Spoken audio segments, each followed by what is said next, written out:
Muy buenas noches, bienvenidos a Desacuerdo. Esta noche, dos temas muy importantes, los más importantes de la semana. La agenda política no ha bajado su intensidad. El primero, la Corte Internacional de Justicia falla sobre el uso de las aguas del Silala. Si recordamos, en el 2016 Chile nos demandó por el uso de las aguas del Silala que se encuentran en el departamento de Potosí. El fallo no ha estado exento de la mirada polarizada que existe en el país. Para unos ha sido una gran derrota, pero otros han mirado con mucho menos pesimismo este fallo y más bien han mirado con ojos de oportunidad, dado que el fallo también señala la soberanía de Bolivia sobre esos canales que mejoran el flujo de la caída de agua hacia Chile. Habrá que ver qué es lo que sucede con estos canales y eso se constituye, según los analistas, una oportunidad para volverse a sentar con Chile, para empezar a mirar una relación entre los países vecinos hacia adelante. Para este tema nos hemos preguntado, y después de la Haya, ¿qué es lo que viene a futuro? El segundo tema político de la semana ha sido sin duda el discurso del presidente Luis Arce, que a propósito de la promulgación de la ley de aplicación de los resultados del censo, dio un discurso tremendamente político, creo que el más político desde que Luis Arce es presidente. Es el primer discurso que Arce da para ordenar ideológicamente sus acciones. Pone contra las cuerdas al comité cívico en este discurso, revela cuáles fueron las causas que motivaron la aprobación de la ley y la operación para la aprobación de esta ley, y por primera vez habló del conflicto interno en su partido. Quédese esta noche con nosotros en Desacuerdo, que el próximo bloque vamos a hablar sobre el tema del fallo de la Haya. Quédese con nosotros.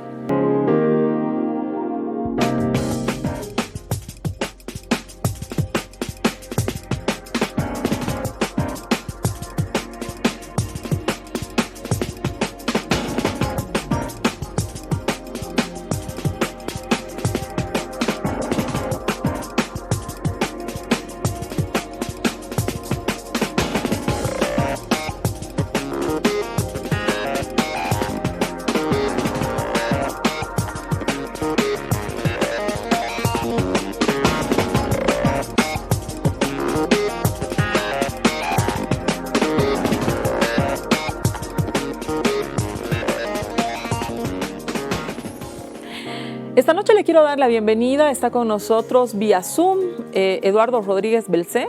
El doctor Eduardo Rodríguez Belcé es expresidente del país, es diplomático y ha sido agente de Bolivia ante la Corte Internacional de Justicia en La Haya. Muy buenas noches, Eduardo, bienvenido.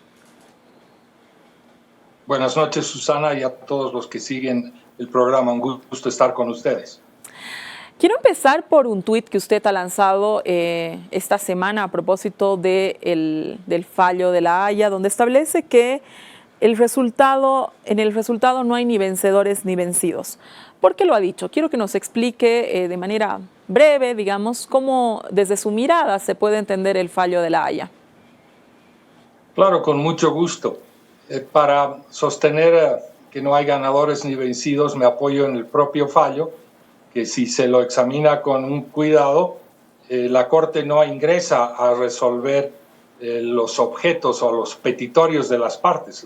La Corte ha dicho que desestima ingresar a considerar los petitorios de Chile y también los petitorios de Bolivia. En realidad, la Corte lo que ha hecho es empaquetar la diferencia que existía y devolver a los dos países esta situación.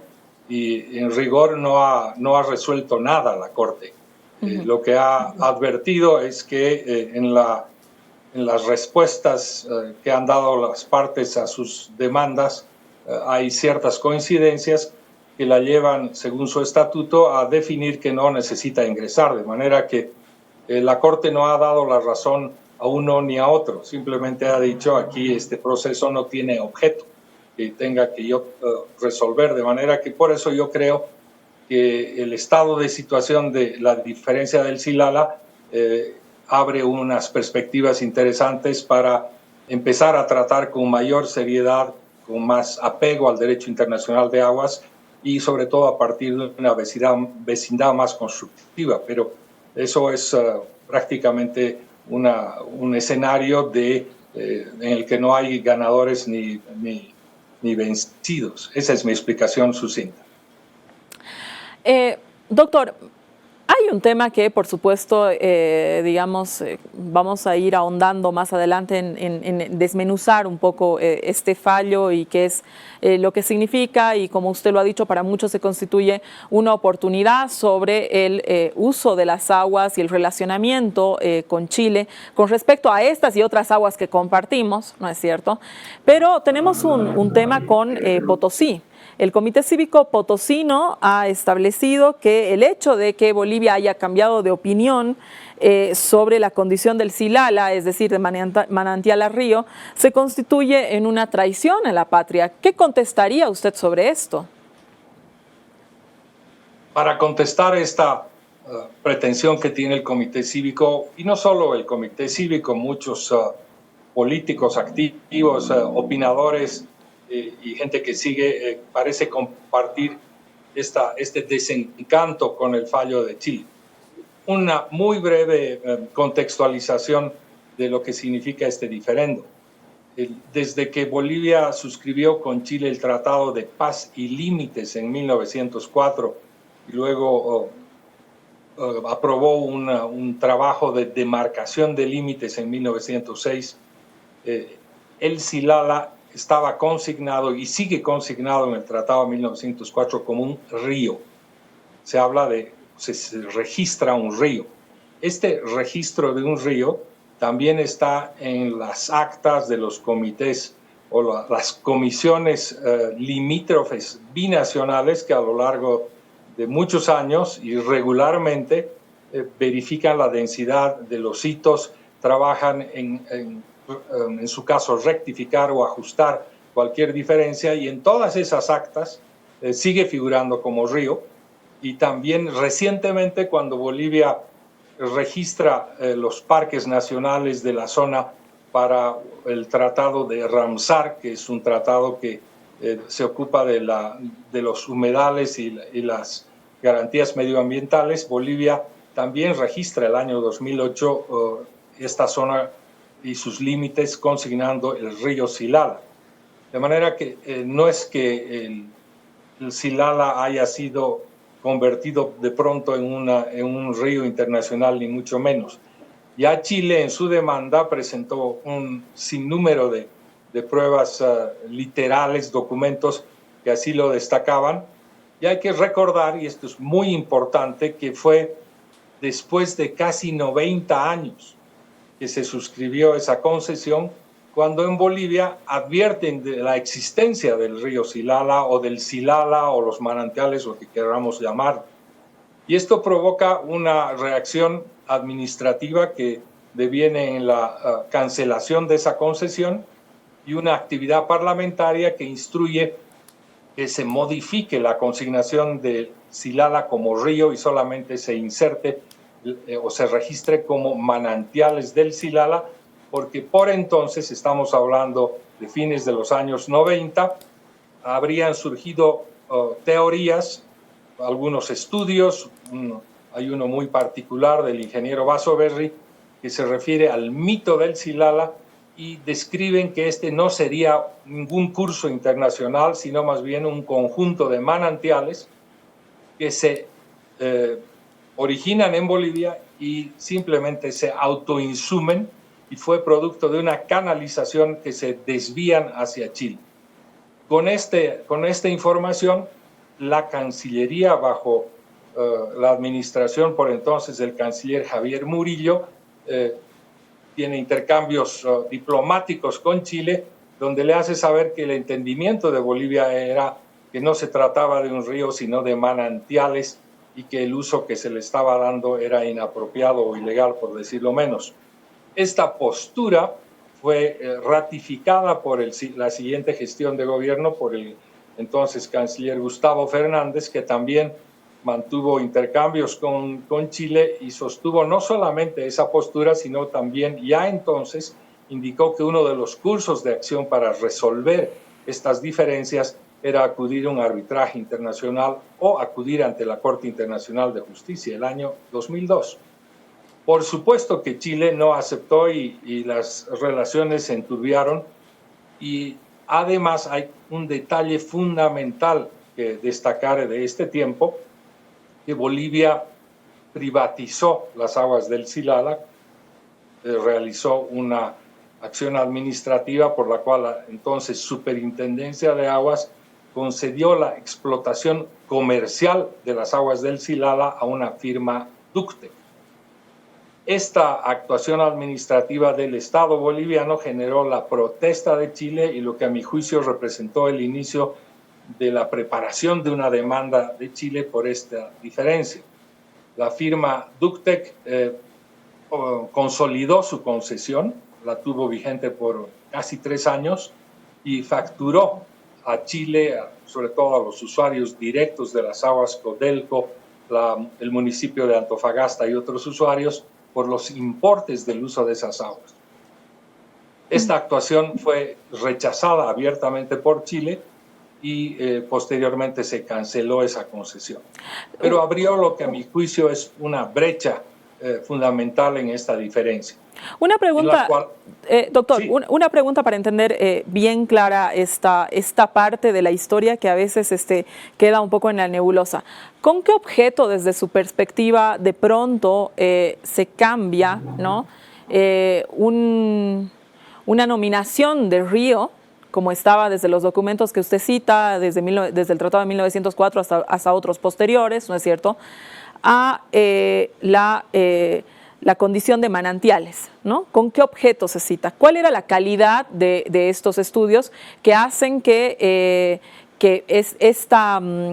este cambio, digamos, de condición de las aguas del Silala haya tenido, digamos, un respaldo científico? Eso por un lado. Y luego, ¿qué ha tenido que ver el cambio de condición de las aguas del Silala, ¿no es cierto?, en la concesión a la empresa Ductec? ¿Tiene algo que ver o no? Sí, es muy importante esta precisión. ¿Por qué Bolivia da ese giro en finales de los años 90, siendo que hasta la gestión del canciller Antonio Araníbar, Bolivia había mantenido un entendimiento muy claro de que se trataba de un río? Así lo hizo saber también una comunicación que hizo la gestión de Araníbar, respaldada por informes de las comisiones limítrofes y informes técnicos. Hay uno muy elaborado del que fue el director de límites, don Teodosio Imaña. Yo tengo una impresión, sobre todo después de haber analizado los intercambios diplomáticos entre Bolivia y Chile, que hay 2 elementos. El primero es emergente de la necesidad de consolidar por parte de Bolivia de que esas eran aguas que podía solamente Bolivia explotarlas y que si Chile las utilizaba, Bolivia podía cobrar por ellas. Pero la modalidad que adoptó Bolivia para cobrar por ellas fue privatizándolas. Este intercambio de diferencias con Chile surge precisamente porque Chile advierte en la licitación que se hizo de las aguas del Silala y advirtió que Chile, como país ribereño o destinatario de las aguas y por los antecedentes que mencioné, no admitía que de pronto se le pueda cobrar por esas aguas o por lo menos no tener un entendimiento conjunto. Y el otro elemento es que yo creo que había una política de Estado, a mi juicio mal informada, no hizo suficientes estudios o por lo menos aquellos que den certezas, porque habían informes anteriores, habían informes de Sergio-Min que variaron en sus conclusiones de uno a otro en su tiempo y no hizo un esfuerzo particular de verificar que estos estudios sean completos. Y esto es destacable porque Bolivia y Chile han tenido y mantienen todavía muchos conflictos por recursos, no muchos, pero contados y muy importantes, conflictos por recursos hídricos, y hubo iniciativas diplomáticas para trabajar conjuntamente e identificar la naturaleza de estos recursos y la normativa aplicable. Doctor, yo creo que... Doctor, y ahí, después de toda esa explicación que da, ¿cómo es entonces que Chile en el 2009 toma la determinación de decir yo voy a pagar por el uso de las aguas, el 50% del uso de esas aguas en esa agenda de los 13 puntos en el gobierno de Bachelet, hasta que existan esos estudios? Es decir, ahí, ¿qué es lo que pasó? ¿Por qué no se aprovechó esa oportunidad? ¿O no era claro realmente? Y hablo desde la parte científica. No, hay que tener precisiones.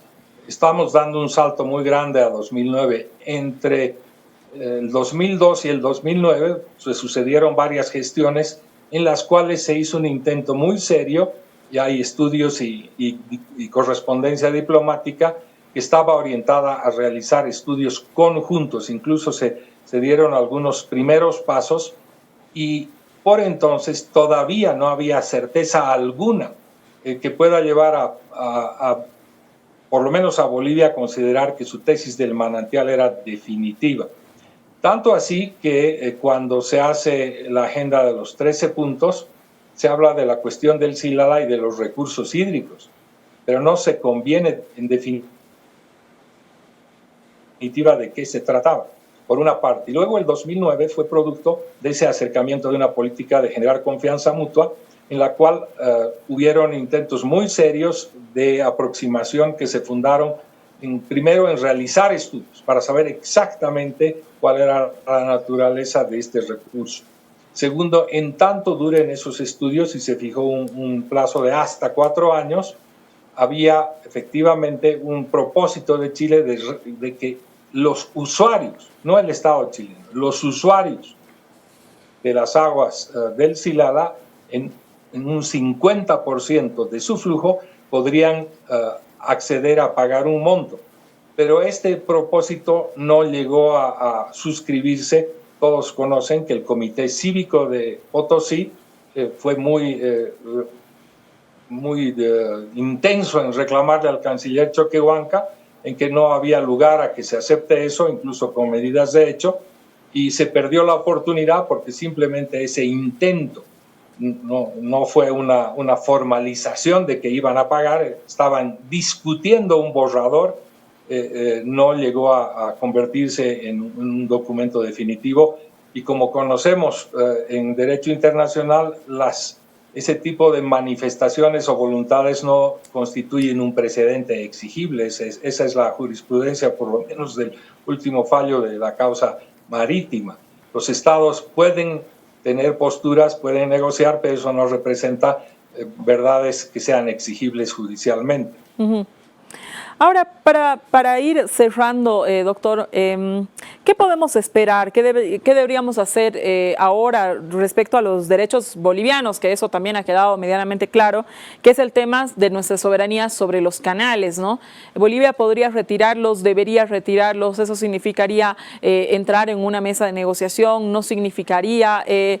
¿Qué hay con respecto a estos canales que también sabemos, según los estudios que se han presentado en la Corte de Justicia, estos mejoran la caída del flujo del agua hacia Chile entre un 13 y un 33%? ¿Qué significa, qué representa eso para el país? Sí, antes de referirme, yo voy a decir 2 palabras sobre el curso del proceso y a mi juicio lo más importante que se ha resuelto o que debería mirarse con mucho más atención aún que los canales. Uh-huh. Y sobre todo la conducta que ha tenido Bolivia en ese proceso, que es la que se pone en entredicho con epítetos como traición o falta de desintereses. Yo quiero aclarar, y lo voy a seguir haciendo las oportunidades que tenga, que Bolivia, cuando es demandada, hay que subrayar que quien nos demanda es Chile. Chile precipita esa demanda. Dice que fue por unas declaraciones que efectivamente las realizó el presidente Morales, pero luego el canciller las matizó diciendo que se necesitaban 2 años para estudiar. Pero Chile necesitaba presentar esa demanda porque meses antes Bolivia había logrado que la Corte Internacional de Justicia retenga su jurisdicción para avanzar en el tema marítimo. Chile ya había venido preparando esa demanda hace muchos años y esto lo hemos podido constatar porque los documentos que ellos presentan en muchos de sus estudios tienen una data anterior a la declaración de Evo Morales. Pero además porque Bolivia ya el 2002, como lo he referido a través del canciller Gustavo Fernández, anunció que esa era una potencial vía de solución del conflicto. Entonces, Chile presenta una demanda y Bolivia espera conocer su memoria. Estas demandas no son como los procesos ordinarios y esto posiblemente lleva a muchos de los analistas a confundir la forma en la que se actúa en los procesos ante la Corte Internacional. Chile presenta su demanda y meses después presenta su memoria con el conjunto completo de sus pruebas, que son analizadas por la parte demandante, Bolivia, que tiene que examinar durante varios meses la calidad y el contenido de esas pruebas para responder con una contramemoria. Es en este momento en el que Bolivia advierte que el conjunto de pruebas que disponía para sostener la teoría que se había manejado desde los años 90 de los manantiales resultaba absolutamente insuficiente y que para tener una respuesta mínimamente coherente y equivalente a las pruebas presentadas por la contraparte debíamos contar con estudios de alta sofisticación de orden hidrológico, geológico, con mapeos, con perforación hidrológica, con estudios sismológicos, hidrológicos en materia de las antigüedades de aguas, en fin, había volúmenes enteros de pruebas que estudiar, confrontar con nuestras propias conclusiones. Y Bolivia no aduce en su respuesta inmediatamente que el Silala eran esos manantiales con la teoría de los años 90. Hacerlo hubiera sido una falta de responsabilidad porque no teníamos la prueba para así sostenerlo. Entonces reservamos una respuesta a tener un conjunto coherente, armónico de pruebas científicas que nos llevaron a responder como respondimos, indicando de que había evidencia que el Silala era un curso de agua internacional, pero mejorado en varios tramos por canales artificiales hechos por la mano del hombre. Esta conducta, y en esto yo quiero destacar porque mucha gente no lo acaba de entender, por qué se allanaron, por qué se hendieron. Bolivia ni se allanó ni se dio nada. Bolivia hizo su propio estudio científico de qué era el Silala. Por primera vez en su historia, Bolivia tiene una capacidad de demostrar científicamente dónde nace, cómo transcurre, cuál es la calidad de las aguas, hacia dónde van.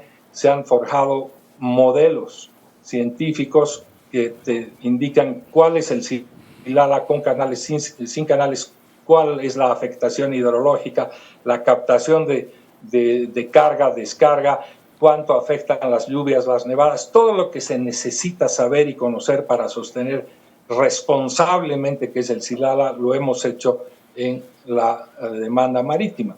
Yo voy a finalizar diciendo que la forma en la que actuó Bolivia fue con absoluta sindéresis. La sindéresis en el derecho significa, para los que no son abogados, obrar correctamente, obrar de buena fe y con una conducta que abraza la verdad. Hubiera sido muy fácil simplemente sostener unas cuantas narrativas o teorías de que era solo un manantial. Pero esa no es la forma de obrar ante una corte seria y sobre todo con la responsabilidad inherente a decir siempre la verdad. Nada debería afectar a los bolivianos admitir la verdad científica. Y quien no lo cree debería ser capaz de refutar en las mismas calidades lo que es el Silala. Doctor, le agradezco mucho haber estado esta noche con nosotros. Creo que ha quedado realmente clara su explicación. Evidentemente, con el tema del fallo, quizás nos mueven muchas emociones, sin duda alguna. El fallo también no está exento de la lectura polarizada y también de la lectura emocional, pero entendemos que contra la ciencia no se puede hacer nada.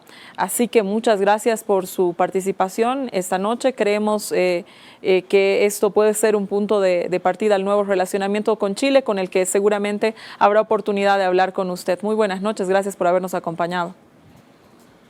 Gracias, Susana. Buenas noches. Quédese con nosotros en Desacuerdo, ya volvemos para hablar del discurso presidencial con Jorge Richter.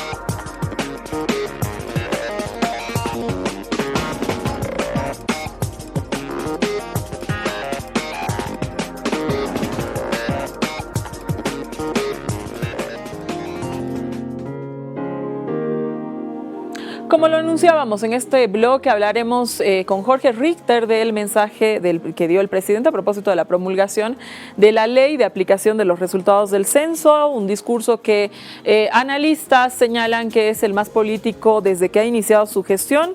Habla de la situación política del país existente, manda un mensaje sobre cómo interpretar la situación, a dónde nos encaminamos como país y para hablar, y habló de términos políticos generales.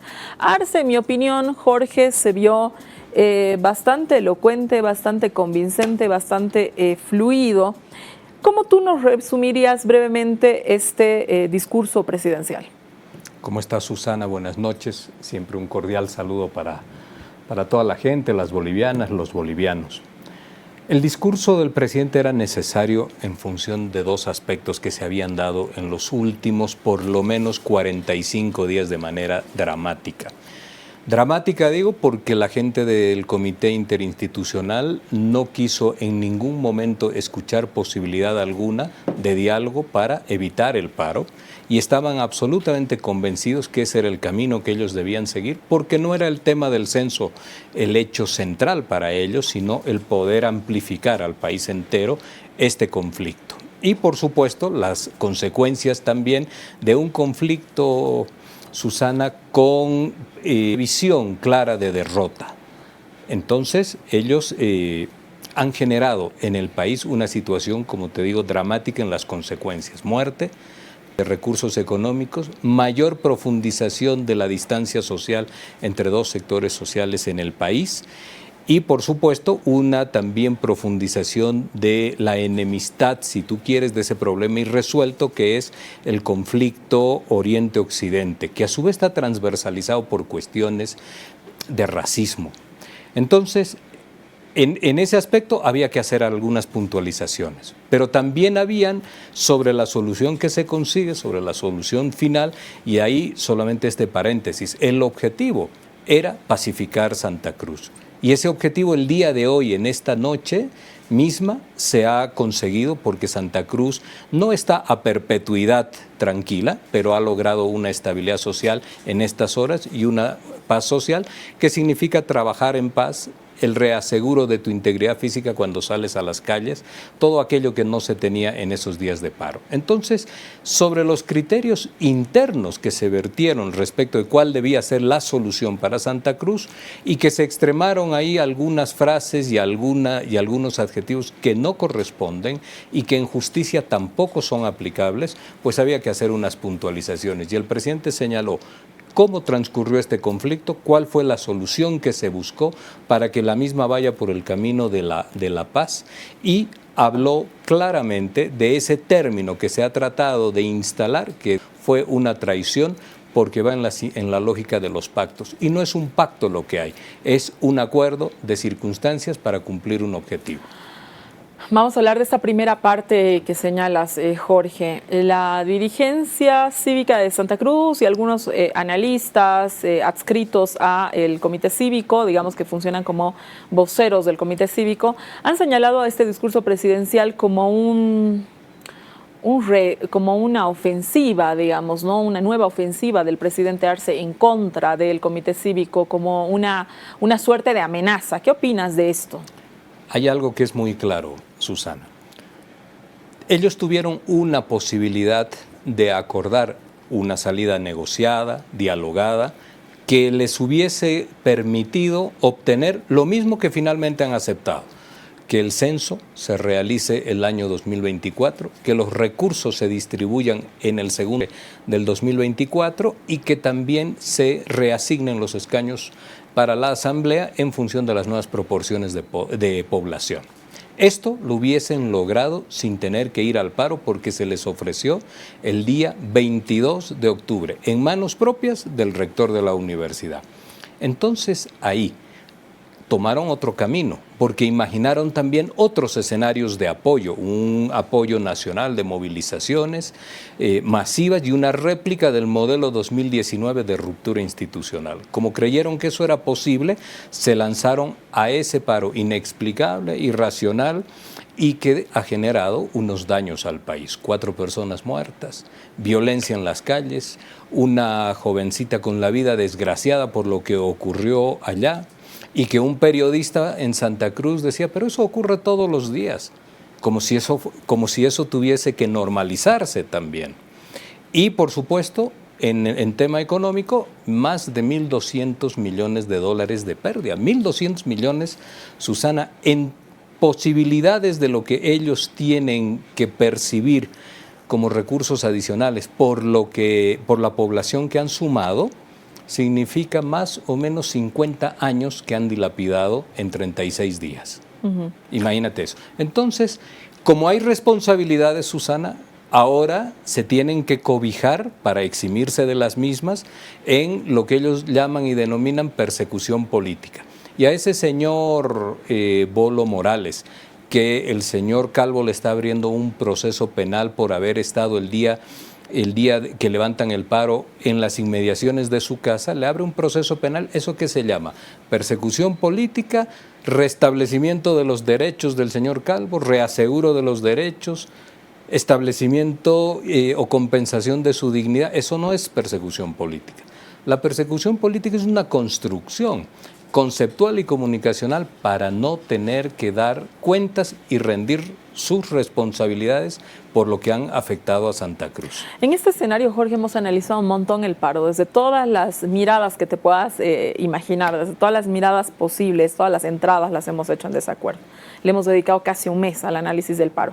Y en las últimas... Ideal para los politólogos y sociólogos. Claro que sí. Y en las últimas semanas, Jorge, algo que salía sobre la mesa y que me parece que tiene que ver con el discurso del presidente, está el hecho de que hubo muchísimas violaciones a los derechos humanos, todo aquello que tú has señalado, esta cuestión de una Santa Cruz que quería trabajar frente a otra que le impedía trabajar y toda esta cuestión, y en medio de todo eso, de esa tensión política en Santa Cruz, la violación a los derechos humanos, y de pronto un grupo de personas que, sobre todo en la última parte del paro, yo diría los 10 últimos días después del cabildo que pone 5 temas que no eran muy claros para nadie y toda esta cuestión, ¿no?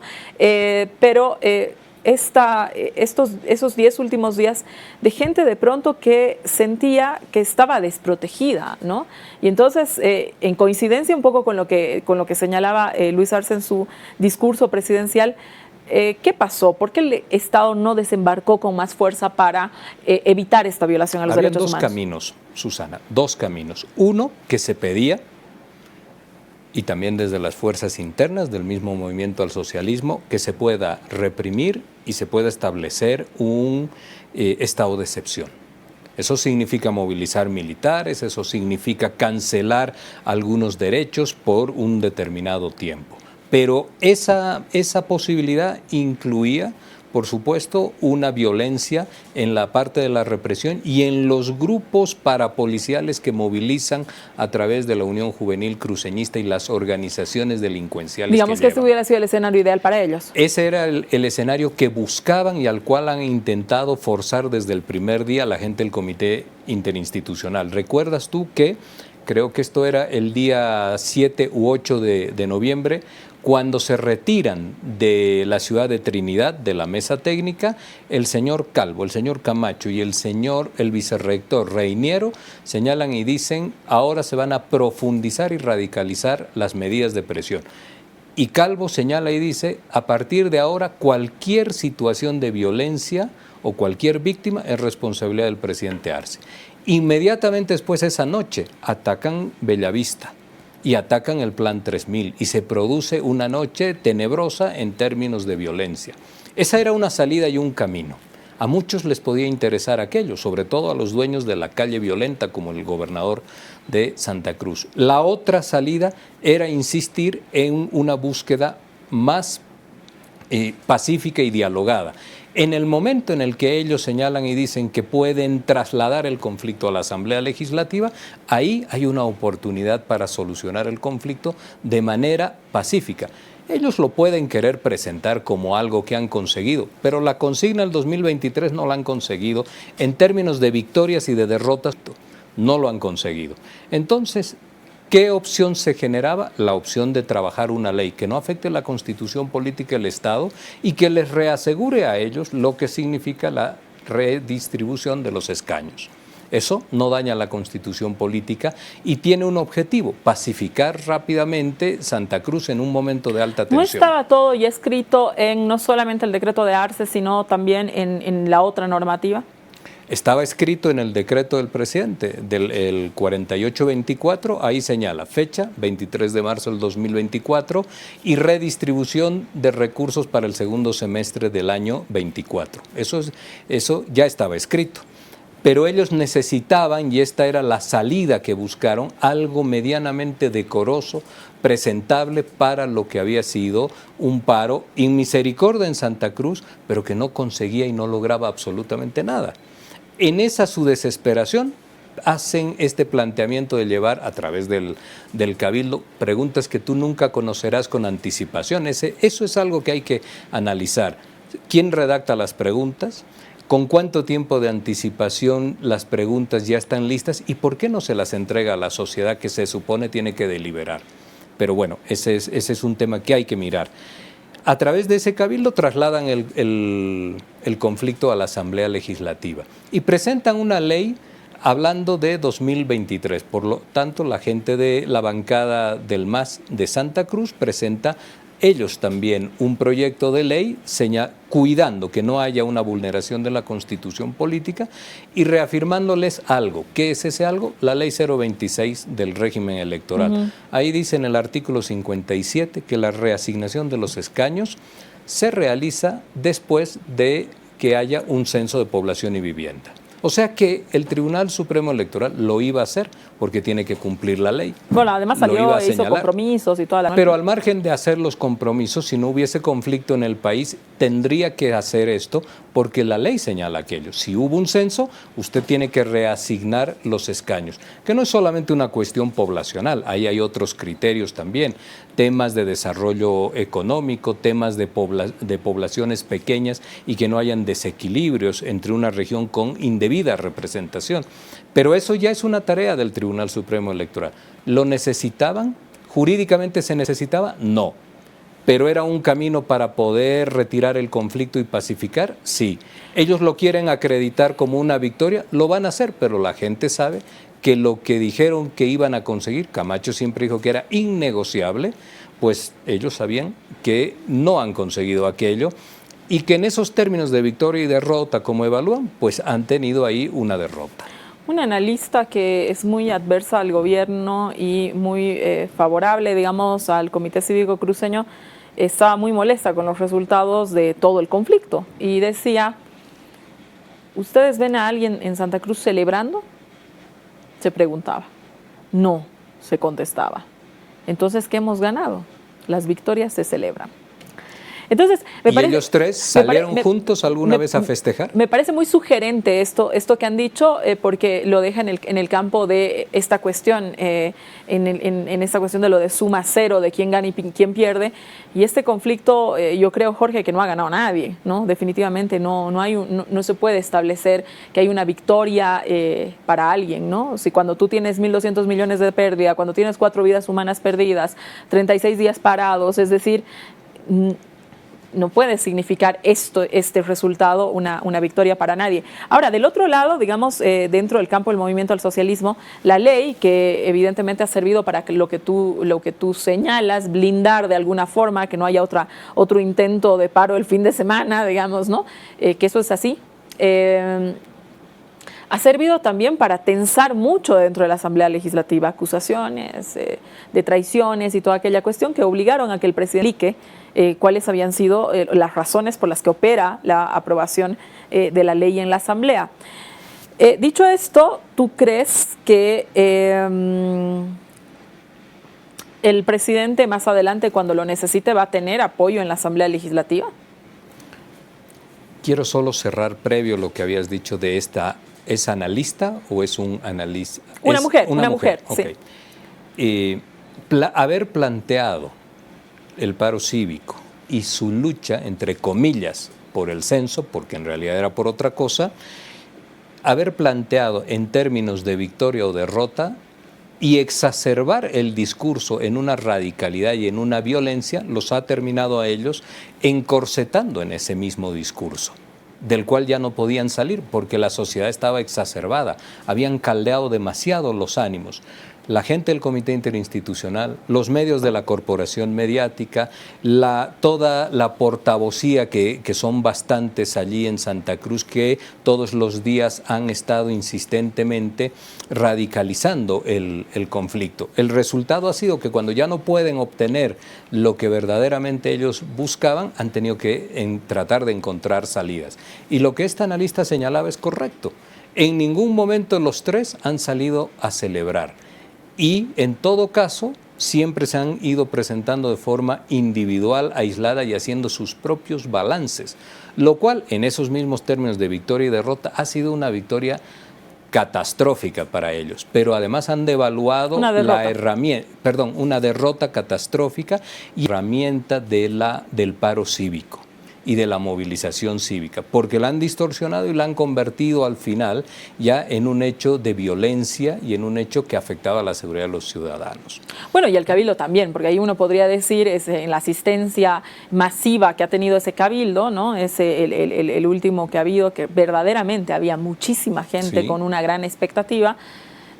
Luego la gente le mandan un video, nos circulan las preguntas y la gente dice, bueno, ¿qué han querido decir? ¿Qué parte depende de quién, no es cierto? Han tenido que ir a pedir explicaciones después, ¿no? Claro, ¿por qué no circulan las preguntas? Porque las preguntas en reserva, dadas a conocer minutos antes y después aprobadas por aclamación, son una instrumentalización de la muchedumbre, de la gente que ahí se congrega. Es claramente una instrumentalización. Querían ellos una salida medianamente digna para la barbaridad que habían ya implementado y desarrollado en 36 días. Ahora me preguntaba sobre lo que va a significar la gobernabilidad en la Asamblea. Y el presidente dijo algo y puso y dejó mucho hincapié en este tema de la palabra traición, número 1. La paz social de un país y las formas en las cuales se busca de manera insistente, tú sabes, Susana, que hablamos desde julio, hablamos de una construcción colectiva de consenso para tratar de definir la fecha. Esto lo hicimos en todos los departamentos. El único que no quiso trabajar esta línea de diálogo fue estrictamente Santa Cruz, el único. Y no toda Santa Cruz, sino el Comité Cívico Interinstitucional. Y el único que llevó medidas de presión fueron también ellos. La búsqueda de la paz para cerrar ese conflicto nunca puede entenderse como un elemento, porque está preservando la vida, como un elemento asociado a la traición política, filosófica, de principios que puede tener una persona. ¿Quién era el único responsable de lo que podía terminar sucediendo en Santa Cruz en términos de pacificación? No, el presidente. Y es el presidente el que tiene que tomar una decisión, y entendemos nosotros que ha tomado una decisión correcta en el sentido de pacificar el país sin tener que construir, y ahí vamos con el tema de traición, construir acuerdos políticos que signifiquen un modelo de gobernabilidad. Ha sido un acuerdo circunstancial. ¿Cuándo hubo un acuerdo circunstancial en el país? Cuando se aprobó la Constitución Política del Estado. Allí se dialogó mucho también con las fuerzas de oposición porque había que cerrar aquel tema. Entonces, la democracia te permite generar consensos, acuerdos por temas específicos, y te permite, lo que hubo en la época de la democracia pactada, crear modelos de parcelación del Estado para tomar posesión del Estado. Eso es algo absolutamente distinto. Eso fue patrimonio de los partidos de la derecha y del neoliberalismo. Ahora, ¿cómo queda la gobernabilidad hacia adelante en la misma Asamblea Legislativa? Pues hay que construir consensos y hay que dialogar y hay que hablar, sobre todo hay que hablar entre quienes componen la familia del movimiento al socialismo y son los asambleístas del movimiento al socialismo. Eso es fundamental y hay que hablar y hay que dialogar. Cuando tienes que elegir al contralor o a la contralora del Estado, ¿qué tienes que hacer? Buscar un consenso, porque te pide la Constitución 2/3 que no los tienes. ¿Con quién vas a hablar? Pues tienes que hablar con las bancadas de oposición. Eso no significa que tú cierres un modelo de gobernabilidad por la cual le otorgas, como pasó en los tiempos de los años 90, le otorgas un retazo del Estado para que sea de su dominio y de su propiedad. Eso no va a suceder. Claro, ahí se compraban votos, claramente. A ver, Jorge... O otorgabas ministerios, direcciones, sí, claro, instituciones, sí, eso, y todo el Estado parcelado, ¿no? Así eso era así. Jorge, esta explicación le ha quedado clara a mucha gente, ¿no? Sobre todo a aquella gente cruceña que de pronto es anticomiteísta, de pronto está dentro de las filas del MAS o de pronto está dentro del campo de influencia de la izquierda, y otras personas... Creo que también, ¿no? Porque este debate ha sido muy intenso en redes sociales y en los medios de comunicación, sigue siendo, ¿no? Sigue siendo el tema político central. Pero al parecer existen... Es la prolongación del 2019. Sin duda. En términos políticos. En términos, sin duda. Sí. Pero existen todavía críticas, ¿no? Al interior del movimiento al socialismo. Y ahí la pregunta es, ¿cómo piensan gestionar esto? Porque hay 2 años adelante, casi 3 años adelante todavía de gobierno, ¿no? Hay críticas dentro del movimiento al socialismo y han sido también críticas muy fuertes. Primero, este tema referido a que se estarían traicionando principios políticos innegociables. No se ha transado absolutamente nada y no es aceptable la palabra traición, Susana, porque no se ha estructurado un acuerdo de gobernabilidad a futuro con la gente de la oposición. No se podría dar en esos términos porque tanto Comunidad Ciudadana como Creemos son 2 partidos involucrados con la ruptura institucional de nuestro país el año 2019. Se pueden dar acuerdos, porque esa es la redistribución de fuerzas que hay en la Asamblea Legislativa, se pueden dar acuerdos circunstanciales, cuando haya que nombrar cuando se nombró al defensor del pueblo, cuando se tienen que nombrar estas otras autoridades. Eso número 1. Número 2, el presidente ha sido muy claro, por ello ha hablado también de su militancia y de que está adscrito a lo que es su tarea primera, preservar la vida de los bolivianos en una situación de riesgo y de conflicto. ¿Que había una posición distinta de cómo gestionar el conflicto? Sí, pero es el presidente el que asume la responsabilidad de aquello. Uno no puede ir si cree en una solución y sobre todo en una solución que implique temas de violentar el momento con represión, con intervención de Fuerzas Armadas, con dictación de estado de excepción, etcétera. Uno no puede ir a establecer aquello si cree todavía que hay condiciones para trabajar una salida pacífica. Eso es fundamental. Ahora, de acá en adelante, la gobernabilidad es una responsabilidad de quienes han realizado las críticas en la misma asamblea y de quienes han apoyado lo que ha significado la ley de aplicación de los resultados del censo. ¿Por qué te digo esto? Lo contrario, Susana, lo contrario significaría hacer el trabajo que no ha podido la derecha en los últimos 15 o 16 años, que están esperando que se pueda fraccionar la unidad del bloque social y popular en el país. Y ahí la responsabilidad es de todos los que están. Hay que sentarse, hay que dialogar, hay que discutir, hay que debatir intensamente, pero hay que sostener la unidad del bloque social y popular. Me tengo que ir a un corte, quédese con nosotros. Seguimos ya para la conclusión de Jorge Richter, vocero presidencial. Quédese. Conclusiones de nuestro programa. Esta noche hemos hablado de los 2 temas políticos más importantes de la semana. Jorge, ¿con qué quieres que se quede la gente? Una conclusión, un minutito. El país ha retomado la tranquilidad social y ahora en adelante lo que viene es construir todo el proceso del censo y eso significa redistribución de recursos, reasignación de escaños, criterios para ambos casos. Ya el presidente anunció en Cochabamba que hay que trabajar nuevas formas y modalidades para la redistribución de los recursos. El 28 de octubre les dijo eso a las 300 autoridades. Si todo esto se puede llevar dialogando y en consenso, tendremos los resultados finales del censo y sus aplicaciones en tranquilidad y en paz. y evitar de que se pueda politizar. Y está en manos de todos los bolivianos, de su clase dirigente y de sus representantes, que esto pueda ser posible en adelante. Porque lo ocurrido en Santa Cruz es verdaderamente dramático. Y número dos, muy rápido, Susana, no es permitido en una sociedad y en un Estado que requiere coexistir pacíficamente que alguien haga eventos de presión política, que genere unos resultados de violencia extrema, que haya muerte, que haya pérdidas de vida, cuantiosas pérdidas económicas, y no suceda absolutamente nada en el país. Eso no puede suceder, eso no puede continuar así. El 2019 todavía tiene temas pendientes en esa materia y ahora tiene también que cerrar esto. Si cada vez hay conflicto, cada vez se abre la grieta con mayor dramaticidad y por supuesto después los cierres son mucho más complejos. No es persecución política, es establecimiento de responsabilidades de quienes creen que el Estado o su pequeño territorio es algo propio y personal y no funciona ni una sociedad ni un Estado de esa manera.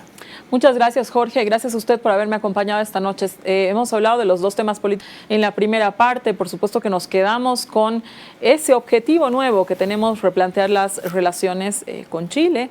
Un nuevo momento, definitivamente este fallo abre un nuevo capítulo, un nuevo episodio. Es tiempo de mirar hacia adelante. No se olviden, señores, estamos condenados a tener relaciones con Chile. Ellos van a ser siempre nuestros vecinos, nosotros vamos a ser toda la vida vecinos de ellos. Aquí nos quedamos.